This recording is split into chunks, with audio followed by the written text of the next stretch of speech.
Hey everybody, it's July 14th and day 30 I think of filming, and I wanted to give you guys an update on our cabin build down here.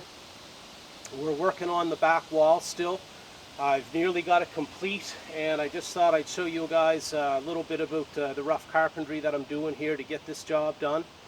I didn't go through and show the entire build up until now. Most of this was done last summer, and so I didn't think I'd end up having a YouTube channel. This kind of came as a suggestion from my son this year during this pandemic.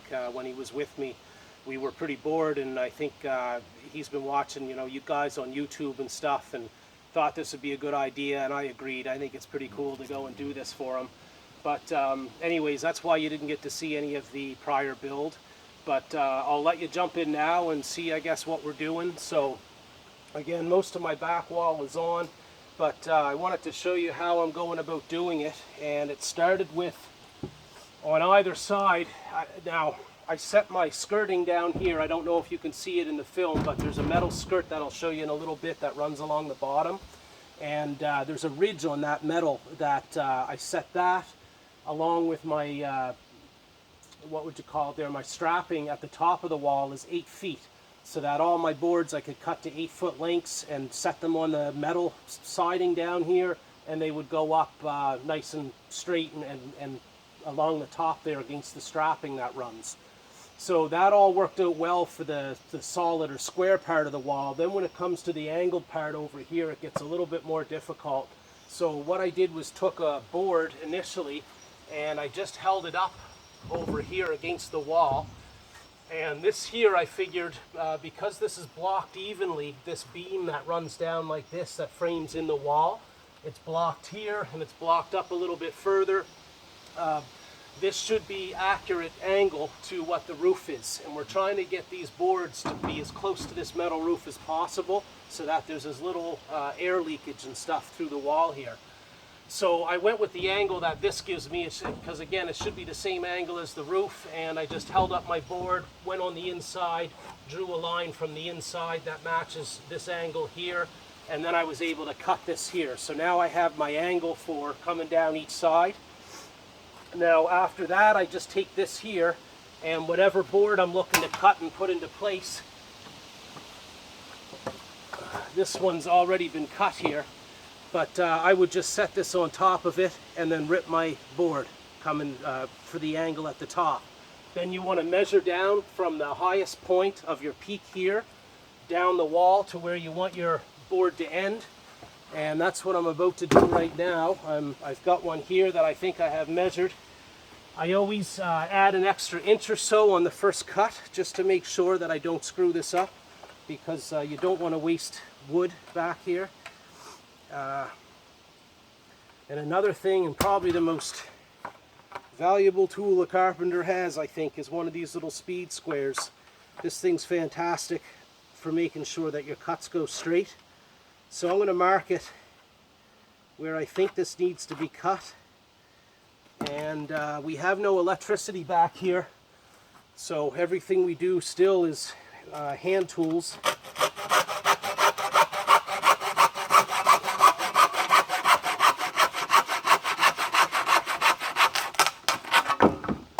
There, that's not so bad to cut through that stuff. And then we'll put this one up beside the last one. This one's been cut off here at the top just because of this piece of strapping that's going there.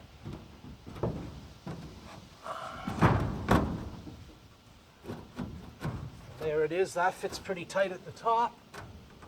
I could take a little bit more off the peak, and then we'll check the bottom down there. Oh, we're stuck. All right, I'm just going to pause for a minute. Once I get this ready to go, we'll come back on. Okay, so I think after this cut, I should be ready to put this board on.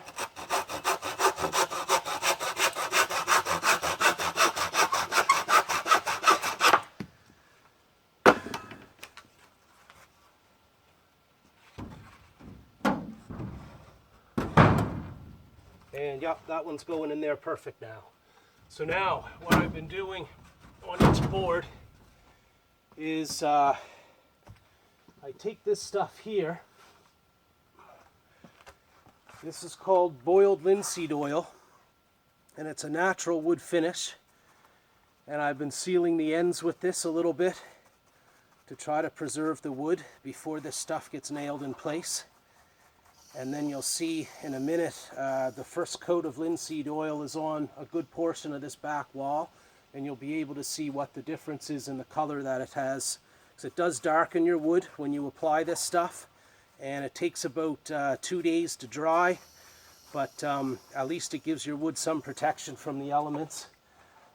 And I'm kind of concerned where this is all rough lumber that if this gets a lot of water in it and whatnot, it's going to swell or it's going to shrink really bad. I'm not sure which, but this is the stuff here.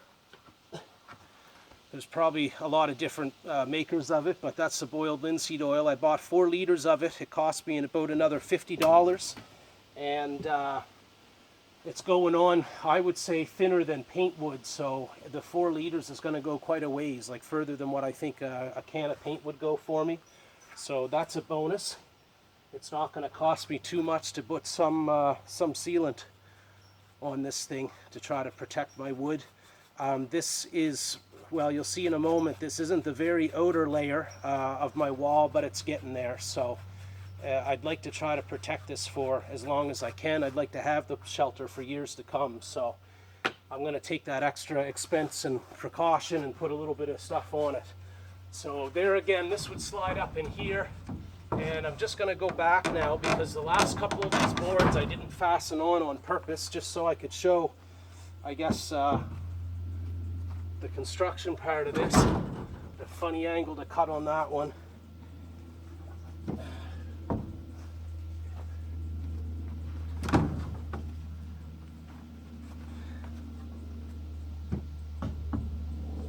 There. So these are 1-inch thick spruce boards that I'm using here. So what they should, 1 inch of wood, they say in the log, I believe, that every inch gives you about an R1 value. So a lot of log cabins are built out of 6-inch milled logs that are flat on the 2 sides.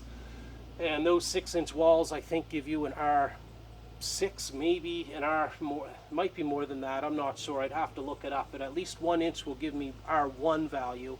And then my next layer that goes on over top of this and seals all the seams, I'm thinking I'm probably going to have at least an R, 1.5 value, let's say, which isn't a lot. Standard homes nowadays have R20 in their walls, but for a camping shelter, when you put together that you're also blocking all of the wind, that sometimes adds 10 degrees in the wintertime, an extra 5-10 degrees negative to your temperature.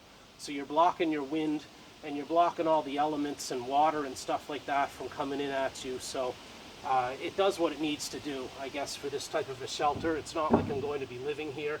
This is more just for my son and I to come over, and I really want to do some winter camping. So I've got to at least get a wood stove in here and get it sealed up well enough that I can heat this big of a space, when it is -20, -30 outside.